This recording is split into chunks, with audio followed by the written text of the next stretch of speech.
just curious, how did you start getting into the Socratic interviewing method, and how exactly does it work?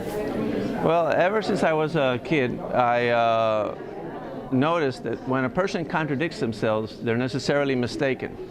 So if you find that they have a contradiction in their thinking, you've won the argument because you've proven that they necessarily have a mistake in their thinking.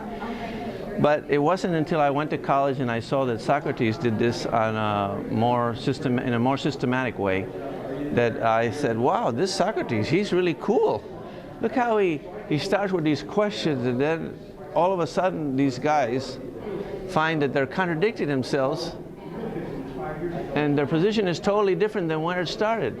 I said, gosh, I'd like to learn how to do that. That's pretty good. So then I got more serious about it, and so I guess that the Socratic interviewing technique, that's named after Socrates, is something that everybody can use, and it's much better than arguing. I was an arguer for many years, and I've tried to habituate myself to, instead of just immediately saying why the other person is wrong, which is tit for tat arguing, I think, well, what is the question that I can ask that can lead this person to the truth or to the contradiction which I think he has in his mind? Now, maybe he doesn't, but I'm going to try to lead him to this contradiction, and we'll see.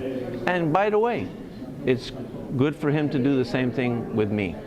So, it's something that I recommend between spouses, between business partners, friends, colleagues.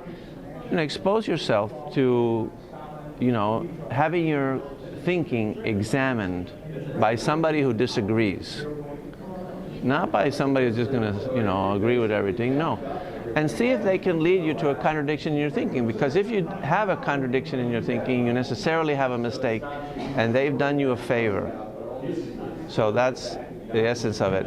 Of course, the congressmen that I interview do not cooperate as much as the disciples of Socrates.